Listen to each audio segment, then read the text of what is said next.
আমার প্রিয় ছাত্রছাত্রীরা, আমি আগের ক্লাসে পর্যায় সারণী নিয়ে আলোচনা করেছিলাম। আজকে আমি চতুর্থ অধ্যায় তাপের ঘটনাসমূহ নিয়ে আলোচনা করব। তাপ কি? তাপ এক প্রকার শক্তি। আমরা এর আগে জেনেছি তাপ প্রয়োগ করলে বস্তুর উষ্ণতার পরিবর্তন হয় অথবা তার অবস্থার পরিবর্তন হয়। তাপ প্রয়োগে আরো কিছু আমরা ঘটনা ঘটতে পারে সেগুলো আজকে জানব। যেমন তাপ প্রয়োগে কোনো পদার্থের প্রসারণ হয়।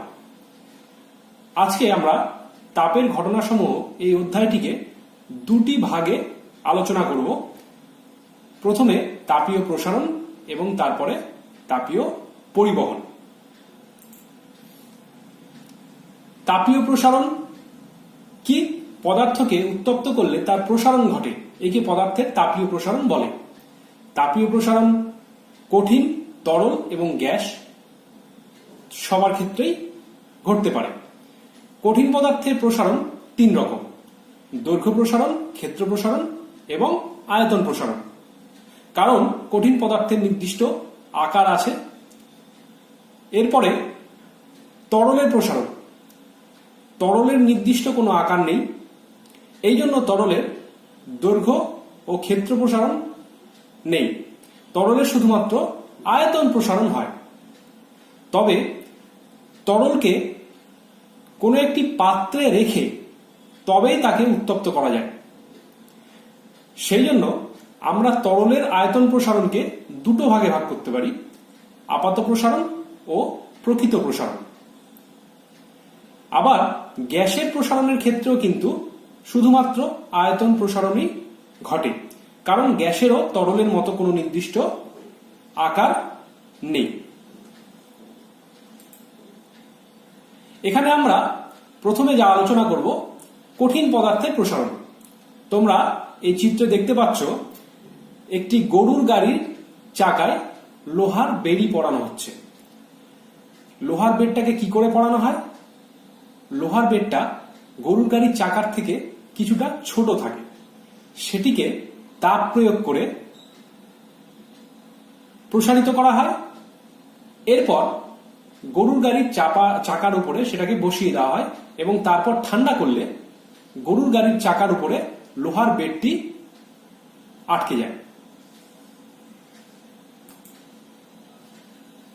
এখন আমরা আলোচনা করব যে সমদৈর্ঘ্যের বিভিন্ন কঠিন পদার্থের তাপমাত্রা যদি একই পরিমাণ বৃদ্ধি করা হয়, তাহলে কি সেই প্রত্যেকটি পদার্থের প্রসারণ সমান হবে? না। আমরা একটি পরীক্ষার সাহায্যে সেটি প্রমাণ করব। যেমন একটি দ্বিধাদ্বব পাত নেওয়া হলো, তার একদিকে পিতল এবং একদিকে লোহা। এই তামা এবং এই পিতল এবং লোহা এই দুটি পাতের সাধারণ উষ্ণতায় দৈর্ঘ্য সমান এবং সেই পাত দুটিকে রিভেট করে যুক্ত করে দেওয়া হলো। এরপরে আমরা সেই দ্বিধাতব পাতকে যদি উত্তপ্ত করি, তাহলে সেই পাতটি বেঁকে যাবে এবং বাইরের দিকে থাকবে পিতল, কারণ উষ্ণতা বৃদ্ধিতে লোহার থেকে পিতলের প্রসারণ বেশি হয়। আবার সেটিকে যদি আমরা শীতল করি, তাহলে ভেতরের দিকে থাকবে পিতলের পাত, কারণ উষ্ণতা বৃদ্ধিতে যেমন পিতল বেশি প্রসারিত হয় লোহার থেকে, ঠিক একই রকম ভাবে উষ্ণতা হ্রাস করলে লোহার থেকে পিতল সংকুচিত হয় বেশি। সুতরাং আমরা এই পরীক্ষা থেকে বলতে পারি সমদৈর্ঘ্যের বিভিন্ন কঠিন পদার্থের তাপমাত্রা একই পরিমাণ বৃদ্ধি করলে বিভিন্ন রকমের প্রসারণ হয়। এরপরে আমরা কঠিনের দৈর্ঘ্য প্রসারণ নিয়ে আলোচনা করব। ধরি T1 তাপমাত্রায় একটি কঠিন পদার্থের দণ্ড দৈর্ঘ্য L1। এরপরে আমরা তাপমাত্রা বৃদ্ধি করে T2 করলাম এবং সেই দণ্ডটির দৈর্ঘ্য বৃদ্ধি পেয়ে হলো L2। অর্থাৎ দৈর্ঘ্য বৃদ্ধির পরিমাণ কত?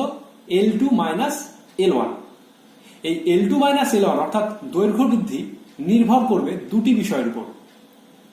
প্রথমে দৈর্ঘ্য বৃদ্ধি সমানুপাতিক প্রাথমিক দৈর্ঘ্য, অর্থাৎ কোনো একটি ধাতব দণ্ডের প্রাথমিক দৈর্ঘ্য যত বেশি হবে একই উষ্ণতা বৃদ্ধিতে তার দৈর্ঘ্য বৃদ্ধিও তত বেশি হবে, এবং এই দৈর্ঘ্য বৃদ্ধি উষ্ণতা বৃদ্ধির সঙ্গেও সমানুপাতিক, অর্থাৎ উষ্ণতা যত বেশি বাড়ানো হবে দৈর্ঘ্য বৃদ্ধি পরিমাণও তত বেশি হবে। এবার যৌগিক ভেদের নিয়ম অনুযায়ী আমরা L2 - L1 is proportional to L1 into T2 - T1। এরপরে আমরা যদি এই সমীকরণটায় একটি সমান সমান চিহ্ন আনি তাহলে একটি সমানুপাতিক ধ্রুবক আমাদের আনতে হবে। আমরা এখানে সমানুপাতিক ধ্রুবকটাকে আলফা ধরলাম। আলফা কি? আলফা সমান সমান দৈর্ঘ্য প্রসারণ গুণাঙ্ক। অতএব আলফা ইকুয়াল টু কত হবে? L2 - L1 by L1 into T2 - T1। এটি হলো আমাদের দৈর্ঘ্য প্রসারণ গুণাঙ্কের রাশিমালা। এরপর ধরি যে L1 সমান সমান 1, নিচের যে পদগুলো আছে সেগুলোকে আমরা 1 ধরে নিচ্ছি, এবং T2 - T1 ইকুয়াল টু 1। অতএব এখান থেকে আমরা পেতে পারি কি? আলফা সমান সমান L2 - L1। এখান থেকে আমরা দৈর্ঘ্য প্রসারণ গুণাঙ্কের সংজ্ঞা দেব। তাহলে এখানে আমরা কি করেছি? কোন কঠিন পদার্থের প্রতি একক উষ্ণতা বৃদ্ধিতে প্রতি একক দৈর্ঘ্যে যে দৈর্ঘ্য প্রসারণ হয় L2 - L1 তাকে ওই কঠিন পদার্থের দৈর্ঘ্য প্রসারণ গুণাঙ্ক বলে। দৈর্ঘ্য প্রসারণ গুণাঙ্কের একক কি হবে? দেখো, দৈর্ঘ্য প্রসারণ গুণাঙ্কের যে রাশিমালাটা আমরা পেয়েছি তার উপরে L2 - L1 অর্থাৎ এটি একটি দৈর্ঘ্যের রাশি by L1 into T2 - T1। এই L1 টাও একটি দৈর্ঘ্য রাশি, অর্থাৎ দৈর্ঘ্য প্রসারণ গুণাঙ্কের একক কি দাঁড়াবে? দৈর্ঘ্যের একক বাই দৈর্ঘ্যের একক ইন্টু উষ্ণতার একক। কারণ এখানে T2 - T1 ছিল, তাহলে সেটার জন্য উষ্ণতার একক পাবো। অতএব দৈর্ঘ্যের একক উপর নিচে থাকছে না, তাহলে 1 বাই উষ্ণতার একক, অর্থাৎ আলফা এর একক কি হবে? পার ডিগ্রি সেলসিয়াস বা পার ডিগ্রি ফারেনহাইট বা পার কেলভিন। এখন একটি প্রশ্ন হতে পারে, লোহার দৈর্ঘ্য প্রসারণ গুণাঙ্ক 12 into 10⁻⁻6 পার ডিগ্রি সেলসিয়াস বলতে কি বোঝো? আমরা বলতে পারি যে প্রতি ডিগ্রি সেলসিয়াস উষ্ণতা বৃদ্ধিতে 1 সেন্টিমিটার বা 1 মিটার দৈর্ঘ্যের একটি লোহার দণ্ডের দৈর্ঘ্য প্রসারণ হবে 12 into 10⁻⁻6 সেন্টিমিটার বা মিটার। হ্যাঁ, এবারে আমরা দেখে নিই একটি বিভিন্ন কঠিন পদার্থের দৈর্ঘ্য প্রসারণ গুণাঙ্কের তালিকা। যেমন দেখো, হীরের দৈর্ঘ্য প্রসারণ গুণাঙ্ক সব থেকে কম। তারপরে কি আছে? ইনভারের দৈর্ঘ্য প্রসারণ গুণাঙ্ক হীরের থেকে সামান্য বেশি। এইভাবে আমরা উপর থেকে নিচের দিকে যে যাচ্ছি তত দৈর্ঘ্য প্রসারণ গুণাঙ্ক বৃদ্ধি পাচ্ছে, অর্থাৎ ইনভারের পরে ইস্পাত, তারপরে লোহা, তারপরে তামা, এইভাবে দৈর্ঘ্য প্রসারণ গুণাঙ্ক বাড়তে থাকবে।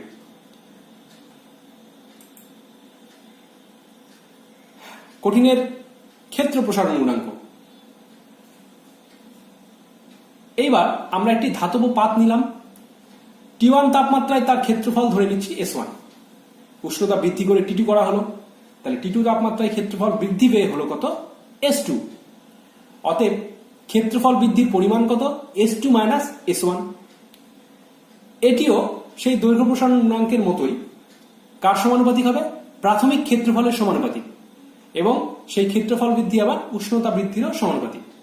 তাহলে একই রকম ভাবে আমরা এখানে বিটা অর্থাৎ ক্ষেত্র প্রসারণ গুণাঙ্ক সমান সমান কি পাচ্ছি? S2 - S1 by S1 into T2 - T1। এবারে ক্ষেত্র প্রসারণ গুণাঙ্কের আমরা সংজ্ঞা কিভাবে দেব? বিটা এর নিচে যে S1 আছে তাকে 1 ধরলাম, T2 - T1 অর্থাৎ উষ্ণতা বৃদ্ধিকে 1 ধরলাম, অর্থাৎ বিটা সমান সমান S2 - S1। অর্থাৎ এখান থেকে আমরা ক্ষেত্র প্রসারণ গুণাঙ্কের সংজ্ঞা কি পাই? কোন কঠিন পদার্থের প্রতি একক উষ্ণতা বৃদ্ধিতে প্রতি একক ক্ষেত্রফলে যে ক্ষেত্র প্রসারণ হয় তাকে ওই কঠিন পদার্থের ক্ষেত্র প্রসারণ গুণাঙ্ক বলে।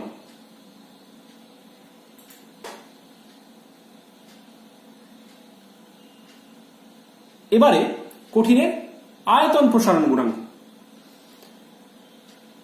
এবারে কি নিচ্ছি আমরা? এটি কঠিন পদার্থ যার দৈর্ঘ্য, প্রস্থ, উচ্চতা তিনটি আছে, অর্থাৎ তার নির্দিষ্ট আয়তন আছে। T1 তাপমাত্রায় আয়তন সমান সমান V1, তাপমাত্রা বাড়িয়ে আমরা T2 করলাম, তখন তার আয়তন হলো V2, অর্থাৎ আয়তন বৃদ্ধি V2 মাইনাস V1 একই রকম, প্রাথমিক আয়তনের সমানুপাতিক এবং উষ্ণতা বৃদ্ধির সমানুপাতিক। সেখান থেকে আমরা গামা অর্থাৎ আয়তন প্রসারণ গুণাঙ্ক সমান সমান V2 minus V1 by V1 into T2 minus T1। এখান থেকে আমরা আয়তন প্রসারণ গুণাঙ্কের সংজ্ঞা দিতে পারি। কিভাবে? এই নিচের প্রাথমিক আয়তনকে 1 ধরবো এবং উষ্ণতা বৃদ্ধিকে 1 ধরবো। তাহলে সংজ্ঞা কি হবে? কোন কঠিন পদার্থের প্রতি একক উষ্ণতা বৃদ্ধিতে প্রতি একক আয়তনে যে আয়তন প্রসারণ হয় তাকে ওই কঠিন পদার্থের আয়তন প্রসারণ গুণাঙ্ক বলে।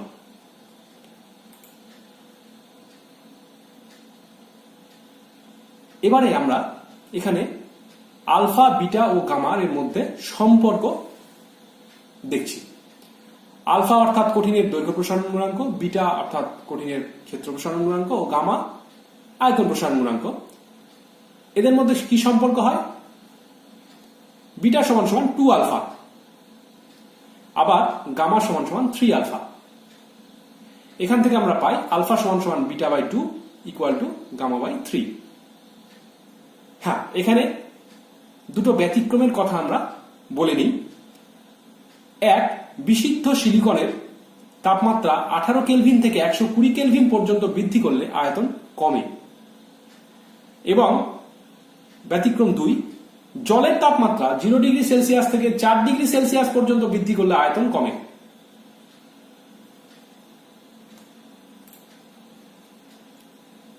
কঠিন পদার্থের প্রসারণ নিয়ে আলোচনা হলো। এরপরে আমরা তরলের প্রসারণ নিয়ে আলোচনা করব। আমরা দেখেছি বাড়িতে যখন কারো জ্বর হয় তখন তার শরীরের তাপমাত্রা আমরা মাপি থার্মোমিটার দিয়ে।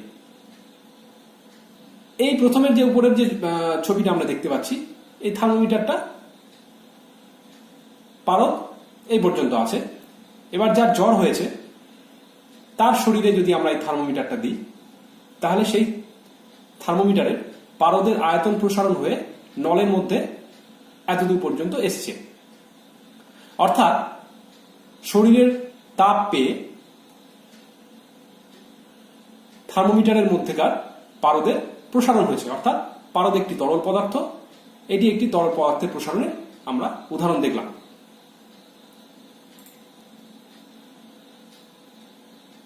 এইবার তরল পদার্থের প্রসারণের ক্ষেত্রে আমরা একটি পরীক্ষা দেখে নিই। একটি বিকারের মধ্যে রঙিন তরল পদার্থ নেওয়া হয়েছে। বিকারটির মুখে ছিপি আটকানো আছে এবং ছিপির মধ্যে দিয়ে একটি নল, সরু নল এর ভেতরে দেওয়া আছে। আমরা দেখতে পাচ্ছি প্রাথমিক অবস্থায় এই নলে তরল আছে এ পর্যন্ত, এ দাগ পর্যন্ত। এই নলের সঙ্গে একটি স্কেলও যুক্ত করা আছে। এ দাগ পর্যন্ত আছে প্রাথমিক অবস্থায় তরলের উচ্চতা। এরপরে আমরা এই বিকারটিকে একটি গরম জলপূর্ণ পাত্রের মধ্যে বসিয়ে দিলাম। এরপরে কি হবে? প্রথমে এই গরম জল থেকে তাপ নিয়ে বিকারটি প্রসারিত হবে। বিকারটি কি দিয়ে তৈরি? কাঁচ দিয়ে তৈরি। বিকারটি প্রসারিত হচ্ছে, তখন তরল কিন্তু নেমে যাবে এ উচ্চতা থেকে বি উচ্চতায়।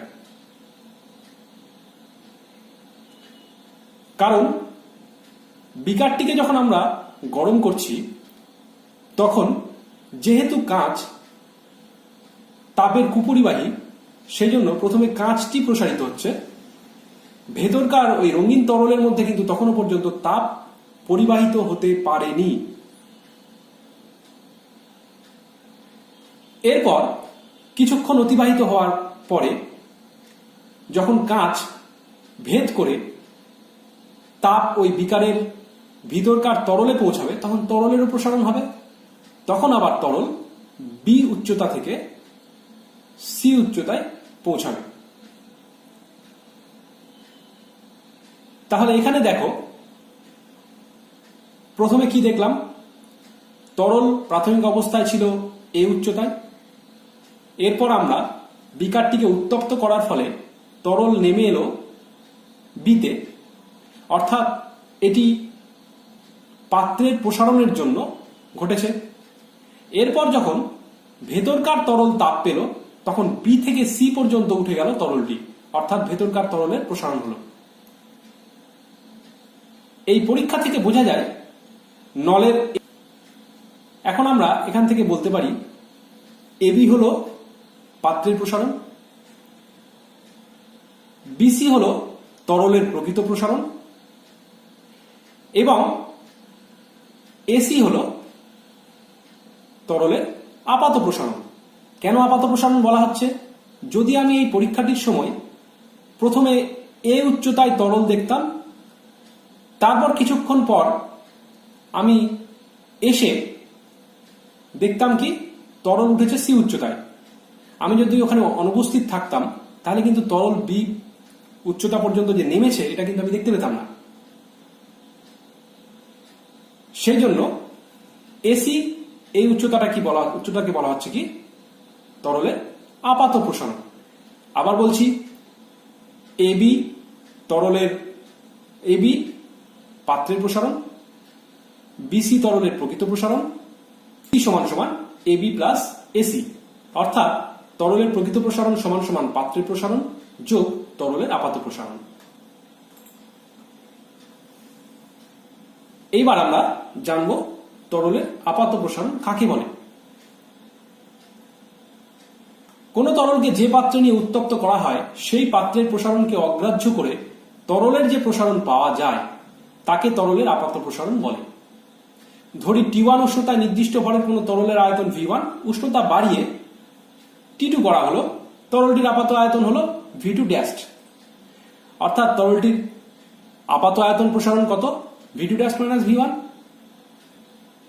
সেটি কার সমানুপাতিক? প্রাথমিক আয়তনের সমানুপাতিক এবং উষ্ণতা বৃদ্ধির সমানুপাতিক। এখান থেকে আমরা কি পেতে পারি? গামা সাফিক্স এ, অর্থাৎ তরলের আপাত প্রসারণ। কেন? গামা হচ্ছে আয়তন প্রসারণ বোঝানো হয়, আর এ হচ্ছে অ্যাপারেন্ট অর্থাৎ আপাত। তাহলে গামা এ অর্থাৎ আপাত প্রসারণ গুণাঙ্ক সমান সমান V2 dash minus V1 by V1 into T2 minus T1। এখন আমরা নিচের যে পদগুলো সেগুলোকে যদি আমরা 1 ধরে নিই তাহলে এখান থেকে আমরা গামা এ অর্থাৎ তরলের আপাত প্রসারণ গুণাঙ্কের সংজ্ঞা দিতে পারি। কোন তরল পদার্থের প্রতি একক উষ্ণতা বৃদ্ধিতে প্রতি একক আয়তনে যে আপাত প্রসারণ হয় তাকে ওই তরলের আপাত প্রসারণ গুণাঙ্ক বলে। এবারে তরলের প্রকৃত প্রসারণ। কোন তরলকে যে পাত্রে নিয়ে উত্তপ্ত করা হয় সেই পাত্রের প্রসারণকে তরলের আপাত প্রসারণের সাথে যুক্ত করে তরলের যে প্রসারণ পাওয়া যায় তাকে তরলের প্রকৃত প্রসারণ বলে। ধরি T1 উষ্ণতায় নির্দিষ্ট ভরের কোন তরলের আয়তন V1, উষ্ণতা বাড়িয়ে T2 করলে ওই নির্দিষ্ট ভরের তরলটির প্রকৃত আয়তন V2, অর্থাৎ আয়তন বৃদ্ধি কত হলো? V2 minus V1। কার সমানুপাতিক? প্রাথমিক আয়তন এবং উষ্ণতা বৃদ্ধির সমানুপাতিক। এই দুটো সমীকরণ থেকে আমরা পাই গামা আর, অর্থাৎ গামা আর ফর রিয়াল অর্থাৎ প্রকৃত প্রসারণ সমান সমান V2 minus V1 by V1 into T2 minus T1। এরপরে আমরা নিচের পদগুলোকে যদি 1 ধরে নিই তাহলে এখান থেকে আমরা তরলের প্রকৃত প্রসারণ গুণাঙ্কের সংজ্ঞা দিতে পারি। কোন তরল পদার্থের প্রতি একক উষ্ণতা বৃদ্ধিতে প্রতি একক আয়তনে যে প্রকৃত প্রসারণ হয় তাকে ওই তরলের প্রকৃত প্রসারণ গুণাঙ্ক বলে।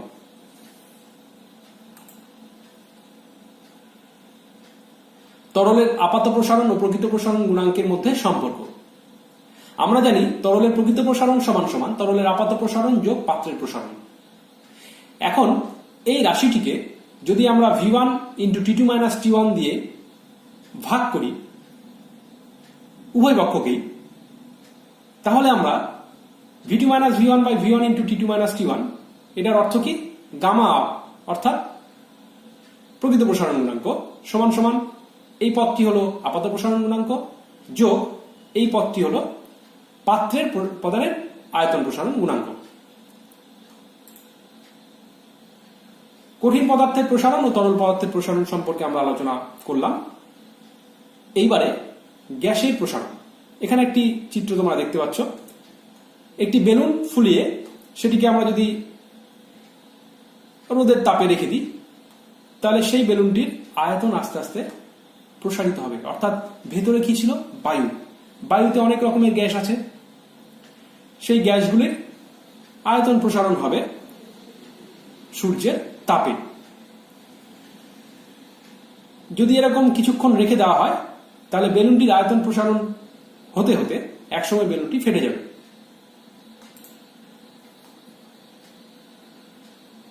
গ্যাসের প্রসারণ গুণাঙ্ক আমরা এবার পড়ব। ধরি স্থির চাপে নির্দিষ্ট ভরের কোনো গ্যাসের আয়তন 0 ডিগ্রি সেলসিয়াস উষ্ণতায় V0, উষ্ণতা বৃদ্ধি করে টি ডিগ্রি সেলসিয়াস করা হলো, তখন আয়তন হলো VT। অর্থাৎ আয়তন বৃদ্ধি কত হলো? VT মাইনাস V0 কার সমানুপাতিক? প্রাথমিক আয়তনের সমানুপাতিক এবং উষ্ণতা বৃদ্ধির সমানুপাতিক। উষ্ণতা বৃদ্ধি এখানে T মাইনাস 0 সমান সমান T। এখান থেকে আমরা কি পেতে পারি? Gamma P. অর্থাৎ গ্যাসের আয়তন প্রসারণ গুণাঙ্ক সাফিক্স পি কেন লেখা হয়েছে? কারণ প্রেসার অর্থাৎ চাপ স্থির রাখা হয়েছে, সেই জন্য আমরা গ্যাসের আয়তন প্রসারণ গুণাঙ্কের এখানে সাফিক্স পি লিখি, অর্থাৎ প্রেসার কনস্ট্যান্ট, চাপ স্থির। তাহলে গামা পি সমান সমান কি পাচ্ছি? VT minus V0 by V0 into T. একই রকম ভাবে নিচের পদগুলোকে যদি আমরা 1 ধরি, অর্থাৎ V0 সমান সমান 1 এবং T ইকুয়াল টু 1, তাহলে আমরা গ্যাসের আয়তন গুণাঙ্কের সংজ্ঞা দিতে পারি। চাপ স্থির রেখে নির্দিষ্ট ভরের কোনো গ্যাসের উষ্ণতা 0 ডিগ্রি সেলসিয়াস থেকে 1 ডিগ্রি সেলসিয়াস বৃদ্ধি করলে গ্যাসের প্রতি একক আয়তনে যে আয়তন প্রসারণ হয় তাকে ওই গ্যাসের আয়তন গুণাঙ্ক বলে।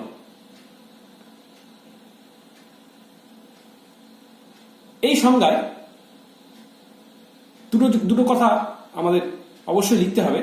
তা হলো চাপ স্থির রেখে গ্যাসের চাপও বৃদ্ধি পায়, আয়তনও বৃদ্ধি পায়। সেই জন্য যদি আমরা গ্যাসের চাপ এবং আয়তন প্রসারণ বুঝতে চাই তাহলে অপরটিকে কিন্তু স্থির রাখতে হয়। আমরা এখানে গ্যাসের আয়তন প্রসারণ গুণাঙ্ক নিয়ে আলোচনা করছি, তাই চাপকে স্থির রাখতে হবে। আরেকটি জিনিস অবশ্যই লিখতে হবে এই সংজ্ঞায়, সেটি হলো উষ্ণতা 0 ডিগ্রি সেলসিয়াস থেকে 1 ডিগ্রি সেলসিয়াস বৃদ্ধি করতে। কেন এটা লিখলাম? কারণ গ্যাসের উষ্ণতা যদি 0 ডিগ্রি সেলসিয়াস থেকে 1 ডিগ্রি সেলসিয়াস করা হয় তাহলে তার যা প্রসারণ হবে, যদি 20 ডিগ্রি সেলসিয়াস থেকে 21 ডিগ্রি সেলসিয়াস উষ্ণতা বৃদ্ধি করা হয় তাহলে তার প্রসারণ কিন্তু আলাদা হবে। এবং এই প্রসারণের যে পার্থক্য সেটা কিন্তু নগণ্য নয়। সেজন্য গ্যাসের প্রসারণ গুণাঙ্কের ক্ষেত্রে আমরা 0 ডিগ্রি সেলসিয়াস থেকে 1 ডিগ্রি সেলসিয়াস তাপমাত্রা বৃদ্ধির কথা বলবো। অর্থাৎ প্রাথমিক উষ্ণতা ধরে নিচ্ছি আমরা 0 ডিগ্রি সেলসিয়াস। এবার তোমাদের মনে প্রশ্ন আসতে পারে যে কঠিন পদার্থের প্রসারণ গুণাঙ্ক আলোচনা করেছি, তরল পদার্থের প্রসারণ গুণাঙ্ক আলোচনা করেছি, সেখানে তো আমরা 0 ডিগ্রি সেলসিয়াস থেকে 1 ডিগ্রি সেলসিয়াস এই কথাটা বলিনি। আমরা শুধুমাত্র বলেছি 1 ডিগ্রি সেলসিয়াস বৃদ্ধি করার কথা।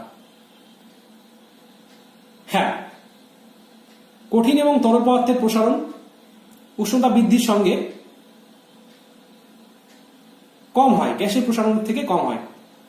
সেক্ষেত্রেও কিন্তু বিভিন্ন প্রাথমিক উষ্ণতায় কিন্তু প্রসারণ আলাদা আলাদা হয়, কিন্তু সেই প্রসারণ এর পার্থক্য খুবই নগণ্য। সেই জন্য আমরা সেখানে 0 ডিগ্রি সেলসিয়াস থেকে 1 ডিগ্রি সেলসিয়াস এই কথাটা বলিনি। কিন্তু যদি সূক্ষ্ম পরিমাপের প্রয়োজন হয় তাহলে কিন্তু কঠিন এবং তরল এর ক্ষেত্রেও আমরা প্রাথমিক উষ্ণতাকে 0 ডিগ্রি সেলসিয়াস ধরে নেব।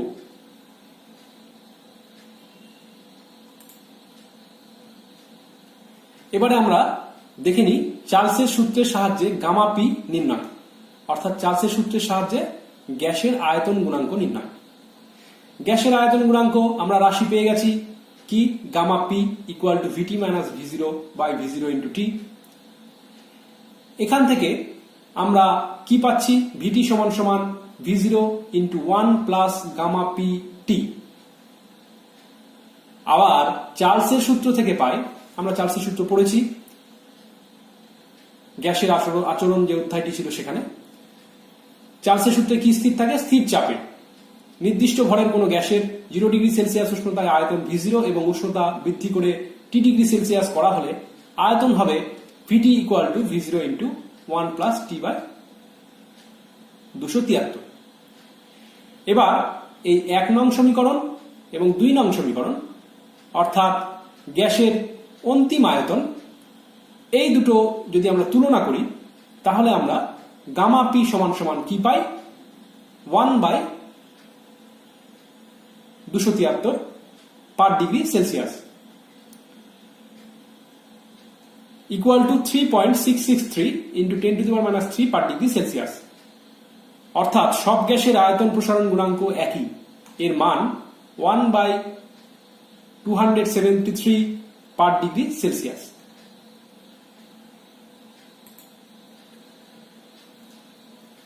তাপ প্রয়োগে পদার্থের প্রসারণ নিয়ে আমরা আলোচনা করলাম। এবারে তাপ সঞ্চালন নিয়ে আলোচনা। তাপ সঞ্চালন কাকে বলে, এক স্থান থেকে অন্য স্থানে তাপের চলাচলকেই বলা হয় তাপ সঞ্চালন। তাপ সঞ্চালন কয় রকম, 3 রকম, পরিবহন, পরিচলন, বিকিরণ। কঠিন পদার্থের মধ্যে দিয়ে তাপ যে পদ্ধতিতে পরিবাহিত হয় তাকে বলে পরিবহন। তরল ও গ্যাসীয় পদার্থের মধ্যে দিয়ে তাপ এক জায়গা থেকে আরেক জায়গায় যেভাবে যায় তাকে বলা হয় পরিচলন পদ্ধতি। আর মাধ্যম না থাকলে বা মাধ্যম থাকলেও তাকে উত্তপ্ত না করে তাপ এক জায়গা থেকে আরেক জায়গায় যেভাবে সঞ্চালিত হয় সেই পদ্ধতিকে বলা হয় বিকিরণ। এই বিকিরণ পদ্ধতিতেই সূর্য থেকে তাপ পৃথিবীতে আসে। এবারে এই 3টি পদ্ধতির মধ্যে আমাদের সিলেবাসে আছে পরিবহন পদ্ধতি। আমরা এই পরিবহন পদ্ধতি নিয়ে এখন আলোচনা করব।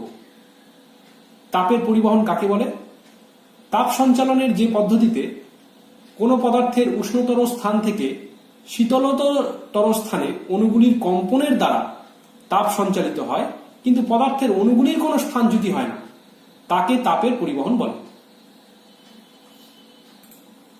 তাপের পরিবহনের আমরা একটা উদাহরণ দেখে নিই। একটি ধাতব দণ্ড আমরা মোমবাতির জ্বলন্ত শিখার দিকে ধরেছি এবং অপর প্রান্ত হাতে ধরে আছি। কিছুক্ষণ এইভাবে ধরে থাকার পর আমাদের হাতেও কিন্তু গরম লাগবে, অর্থাৎ তাপ এই দণ্ডের এই প্রান্ত থেকে এই প্রান্তে সঞ্চালিত হয়ে এসছে। এটি পরিবহন পদ্ধতিতে সঞ্চালিত হয়েছে।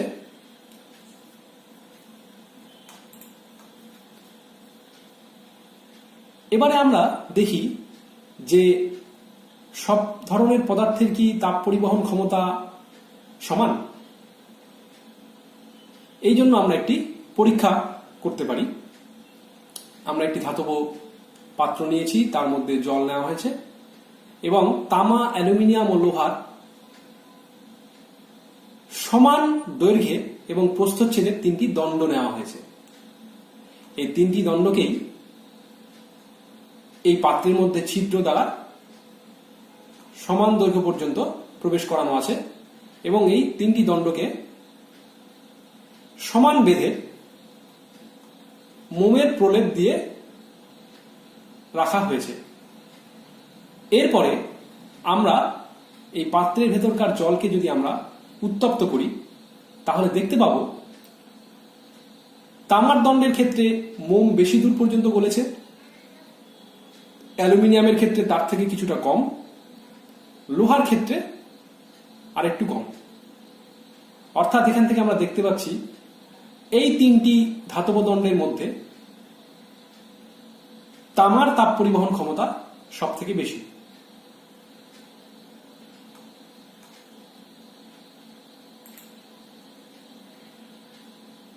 এবারে আমরা আলোচনা করব স্থির পূর্বাবস্থা এবং স্থিতাবস্থা। তাপ পরিবহনের ক্ষেত্রে আমরা একটি পরীক্ষা করছি যেখানে একটি ধাতব দণ্ডকে তাপীয় উৎসের সঙ্গে যুক্ত করা আছে। তাপীয় উৎসের উষ্ণতা θ1 এবং ধাতব দণ্ডের এই প্রান্তের উষ্ণতা θ2, θ1 গ্রেটার দ্যান θ2, অর্থাৎ তাপের যে উৎস সেদিককার উষ্ণতা অবশ্যই বেশি। এবার আমরা এই ধাতব দণ্ডটিকে তাপ উৎসের মধ্যে প্রবেশ করিয়েছি কিছুটা পর্যন্ত।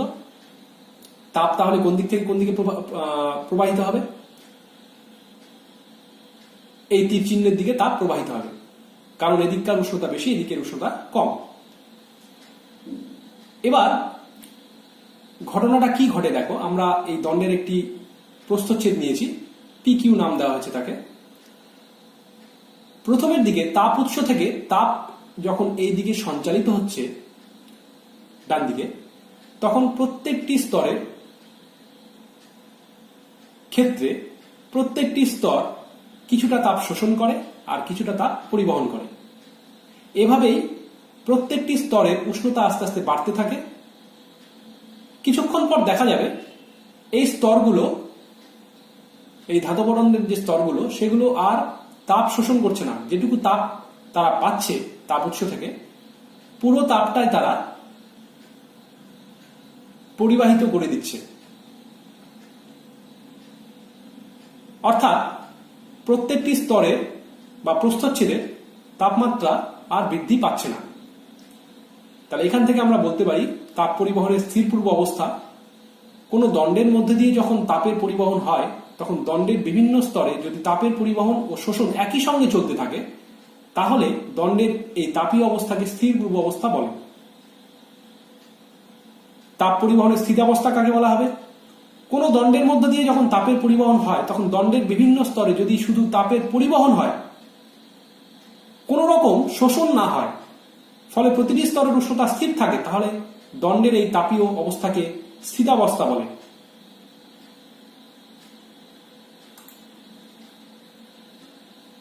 আমরা এবার তাপ পরিবাহিতাঙ্ক কাকে বলে সেই সংজ্ঞাটি জানব। ধরি ডি বেধ ও দুই বিপরীত পৃষ্ঠের ক্ষেত্রফল এ বিশিষ্ট, অর্থাৎ এইটি বেধ ডি এবং এদিকের ক্ষেত্রফল আর এদিকের ক্ষেত্রফল এ, একটি আয়তকার পাতের দুই পৃষ্ঠতলের উষ্ণতা θ1 ও θ2, এদিককার উষ্ণতা θ1 এবং এদিকের উষ্ণতা θ2, θ1 গ্রেটার দ্যান θ2। স্থিতাবস্থায় টি সময়ে তলের সঙ্গে লম্বভাবে কিউ পরিমাণ তাপ পরিবাহিত হলে কিউ সমানুপাতিক এ, অর্থাৎ এই ক্ষেত্রফলের সমানুপাতিক, কিউ সমানুপাতিক θ1 মাইনাস θ2, অর্থাৎ তাপমাত্রার পার্থক্যের সমানুপাতিক, এবং পরিবাহিত তাপ কিউ সমানুপাতিক 1/d, অর্থাৎ বেধের সঙ্গে ব্যস্তানুপাতিক। কিউ সমানুপাতিক টি, অর্থাৎ সময়ের সঙ্গে সমানুপাতিক। অতএব এখান থেকে আমরা কি লিখতে পারি? কিউ সমানুপাতিক A into θ1 minus θ2 into T by D. সমান সমান যদি আমরা করি, তাহলে একটি সমানুপাতিক ধ্রুবক আনতে হবে। আমরা এখানে ধ্রুবকটিকে ধরলাম কে। কে সমান সমান তাপ পরিবাহিতাঙ্ক বা তাপ পরিবাহিতা, এই ধ্রুবকটির নাম তাপ পরিবাহিতাঙ্ক বা তাপ পরিবাহিতা। আমরা এই তাপ পরিবাহিতাঙ্কের সংজ্ঞায় দেব। তাহলে এই সমীকরণ থেকে আমরা কে সমান সমান কি পাই? QD by A into θ1 minus θ2 into T. যদি এই নিচের পদগুলোকে আমরা এক ধরে নিই, অর্থাৎ এ সমান সমান 1, θ1 মাইনাস θ2 সমান সমান 1, t1 ইকুয়াল টু 1 ও d ইকুয়াল টু 1 হয়, তবে কে ইকুয়াল টু কিউ। এইখান থেকে আমরা তাপ পরিবাহিতাঙ্কের সংজ্ঞা পাই। কোন পদার্থের একক বেধ ও একক প্রস্থচ্ছেদের ক্ষেত্রফল যুক্ত একটি পাতের দুই বিপরীত পৃষ্ঠের উষ্ণতার পার্থক্য একক হলে স্থিতাবস্থায় পাতের এক পৃষ্ঠ থেকে অপর পৃষ্ঠে লম্বভাবে একক সময়ে যে তাপ পরিবাহিত হয় তাকে ওই পদার্থের তাপ পরিবাহিতাঙ্ক বলে। কে এর একক আমরা কে এর যে রাশিটা দেখতে পাচ্ছি এখান থেকে আমরা কে এর এককও পাবো। আমরা সিজিএস এ কে এর একক কি পাই? কিউ সিজিএস পদ্ধতিতে ক্যালোরি, ডি অর্থাৎ বেদ সিজিএস পদ্ধতিতে সেমি, নিচে ক্ষেত্রফল এ সেমি স্কোয়ার, θ1 - θ2 অর্থাৎ তাপমাত্রার সিজিএস একক ডিগ্রি সেলসিয়াস এবং সময়ের একক সেকেন্ড। এখান থেকে আমরা কি পাচ্ছি? Calorie per cm per degree Celsius per second. এসআইতে জুল মিটার বাই নিচে কি হবে? Metre square calorie second. এখন জুল পার সেকেন্ড অর্থাৎ ওয়াট, অতএব তাপ পরিবাহিতাঙ্কের এসআই একক আমরা কি পেলাম? Watt per metre per kelvin. তাপ পরিবাহিতাঙ্কের সিজিএস ও এসআই এককের মধ্যে সম্পর্ক কি? আমরা সিজিএস এককটা কি লিখে নিই। সিজিএস একক 1 calorie per cm per degree Celsius per second সমান সমান উপরে কি হলো 1 ক্যালোরি বাই নিচে কি এই যে পার সেমি আছে পার ডিগ্রি সেলসিয়াস এবং পার সেকেন্ড এগুলো নিচে। এবারে আমরা এসআই তে যেহেতু যাচ্ছি তাহলে প্রত্যেকটি কে আমরা এসআই করে নেব।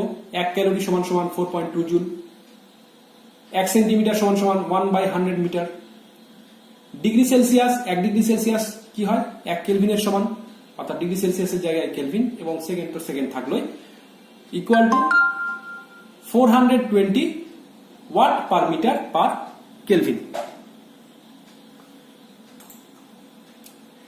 এইবারে আমরা বিভিন্ন পদার্থের তাপ পরিবহনের ক্ষমতা অর্থাৎ তাপ পরিবাহিতাঙ্কের একটি চার্ট দেখে নিই। সবার উপরে কি আছে? হিরে, অর্থাৎ হিরে অধাতু হলেও তার তাপ পরিবাহিতাঙ্ক বা তাপ পরিবহনের ক্ষমতা সব থেকে বেশি, তারপরে তার রূপা, তারপরে তামা, তারপর সোনা, এভাবে নিচের দিকে যত যাওয়া হচ্ছে তাপ পরিবাহিতাঙ্কের মান তত কমছে। এবারে আমরা তাপীয় রোধ ও তড়িৎ রোধের মধ্যে সম্পর্ক দেখব। আমরা তাপ পরিবাহিতাঙ্ক যে রাশিটি সেটি বের করতে গিয়ে কি দেখেছিলাম? ধরি ডি বেধ ও দুই বিপরীত পৃষ্ঠের ক্ষেত্রফল এ বিশিষ্ট একটি আয়তাকার পাতের দুই পৃষ্ঠতলের উষ্ণতা θ1 ও θ2, θ1 গ্রেটার দেন θ2 স্থির অবস্থায় টি সময়ে তলের সঙ্গে লম্বভাবে কিউ পরিমাণ তাপ পরিবাহিত হলে কিউ সমান সমান K into A θ1 - θ2 into T by D. এবারে আমরা এই টিটাকে যদি বাম দিকে আনি অর্থাৎ কিউ বাই টি অর্থাৎ তাপ প্রবাহের হার যদি বের করি সমান সমান কি পাওয়া যাবে? θ1 - θ2 বাই ডি বাই কে, অর্থাৎ এই কে এটাকে নিচে আনলাম। এবারে আমরা তড়িৎ পরিবহনের ক্ষেত্রে একটি তড়িৎ পরিবাহী তারের এই দিককার বা এই বিন্দুর তড়িৎ বিভব V1 এবং এই বিন্দু তড়িৎ বিভব V2 এবং তড়িৎ বিভব V1 গ্রেটার দেন V2 হলে তড়িৎ প্রবাহিত হবে এই তীর চিহ্নের দিকে। আমরা ওহমের সূত্র থেকে পাই I অর্থাৎ তড়িৎ প্রবাহ মাত্রা সমান সমান V1 - V2 অর্থাৎ বিভব প্রভেদ বাই আর। এই আরটি কি? তড়িতের রোধ অর্থাৎ পরিবাহী রোধ, অর্থাৎ পরিবাহী তড়িৎ পরিবহনে যে বাধা দেয় এটি হলো তার মান। অর্থাৎ আধান প্রবাহের হার কত হবে? তড়িৎ প্রবাহ মাত্রা I সমান সমান কিউ বাই টি, অর্থাৎ আধান প্রবাহের হারই হলো তড়িৎ প্রবাহ মাত্রা, equal to V1 - V2 by আর। এবারে আমরা 1 ও 2 নং সমীকরণ যদি তুলনা করি তাহলে আমরা দেখতে পাচ্ছি কিউ বাই টি, এদিকেও Q by T equal to θ1 - θ2 V1 - V2, আর নিচে কি আছে? পরিবাহী রোধ এবং ডি বাই কে, এই দুটি কিন্তু সমতুল্য, অর্থাৎ ডি বাই কে কে আমরা তাপীয় রোধ বলতে পারি। ডি বাই কে তাপীয় রোধ, তড়িৎ পরিবাহী রোধ যেরকম কিরকম ধর্ম, যে ওই পরিবাহী তড়িৎ প্রবাহকে বাধা দেয় কতটা, ঠিক একই রকম ভাবে ডি বাই কে কে আমরা তাপীয় রোধ বলছি, অর্থাৎ কোন একটি পরিবাহী তার ভেতর দিয়ে তাপ প্রবাহকে যেভাবে বাধা দেয় তাকেই বলা হচ্ছে তাপীয় রোধ।